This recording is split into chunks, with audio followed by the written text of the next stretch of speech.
বয়ফ্রেন্ডকে কিস করতে গিয়ে ধরা পড়লাম।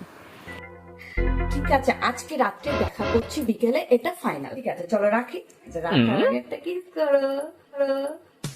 তুমি আগে। ঠিক আছে, চোখ বন্ধ করো, করছি।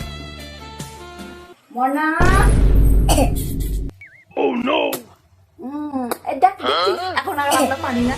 আর আমি তো এটা মার কাছ থেকে শিখে। আগে বল, কে ছিল ফোনে? আরে আমার বন্ধু শুধু ফোন করেছিল। ও মামা, তুই আমাকে টিয়া পাখি ছোটবেলায় শিখেছিলে না? ও করে এখন আর পাচ্ছি না। দেখো, আমি আর ও এটা নিয়ে একটা খেলা খেলি। ছোটবেলায় শিখিয়েছিলাম। তুমি করো। ও তোর এখন আর পাইনি। এটা হচ্ছে না। আচ্ছা, তুমি কিছু বলতে এসছো মা? আরে হ্যাঁ, যেটার জন্য এসছি বলছি, পাশের বাড়িতে নিমন্ত্রণ করে গেছে, বাচ্চাটার জন্মদিন। তোর কথা বলে আয়, একটা গিফট কিনতে দিতে হবে। ও আচ্ছা, তুই যা। ঠিক আছে, আমি যাচ্ছি। ঠিক আছে, কথা বলে আয়।